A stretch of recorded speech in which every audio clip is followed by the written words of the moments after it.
నమస్తే అండి. ఈరోజు అయితే నేను చూసారా ఎక్కడ ఉన్నానో, గార్డెన్లో అయితే ఉన్నానండి. చూసారా ఎంత అందంగా ఉంటుందో చూసారా. ఇదంతా తోటకూర వేసానండి టబ్బులోని. చూసారా ఎంత బాగా వచ్చిందో కదండి. అలాగే నేను ఆన్లైన్నండి డ్రాగన్ మొక్కలు అయితే బుక్ చేశాను. 5 మొక్కలు అయితే వచ్చినాయి. ఒకటేమో ఈ టబ్లో వేసాను, బాగానే వచ్చింది చూడండి. అలాగే ఉల్లిపాయలు కూడా పెట్టాను. ఉల్లిపాయలు కూడా కాళ్ళలో చూసారు ఎలా వస్తున్నాయి. ఉల్లిపాయ మొక్కలు కూడా పెట్టానండి, వచ్చినాయి. మనకి పాడైపోయిన ఉల్లిపాయలు ఉంటే ఇలా కప్పెడితే మట్టికి చూసారు ఎంత బాగా వచ్చిందో. చాలా బాగా గ్రోత్ అయింది కదా. దీంట్లోనే కనకాంబరాల మొక్కలు వేసాను.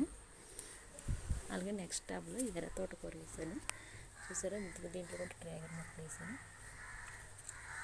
ఇది కూడా బాగా అయింది. ఇలాంటివి చూపిస్తాను, మా ఛానల్లో ఫాలో అవుతూ ఉండండి. బాయ్.